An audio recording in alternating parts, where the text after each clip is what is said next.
चटक बनावा कुछ खाए के, माई हिया शौकीन हमर चाहे के।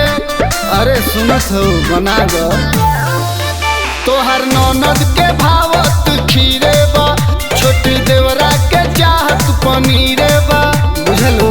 खटत खटत देहिया दारा कहरे राजा जी। अच्छा दुबारा गोइनी आके तोहरा घरे राजा जी।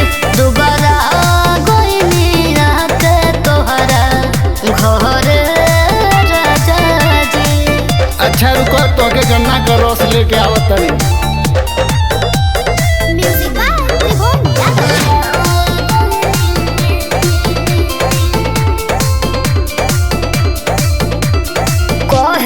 झूठो के रानी बननी नौकरानी पिया, घर के करे ले काम नहीं रे को जेठानी पिया, बुझलो।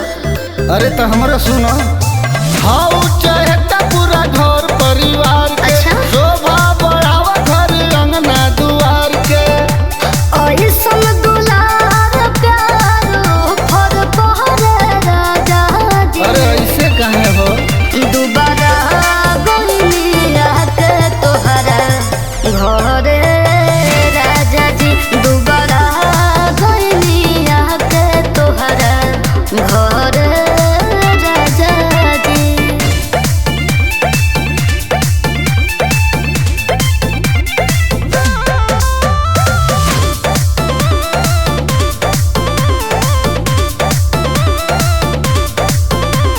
प्यार से पोसल बानी दुलार नहीं हो देख रही, पियवो नीरज रंजित हो दुख रोज रोज हम सही।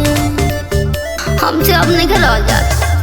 बड़े बुजुर्गन के कोई करो सेवा, तब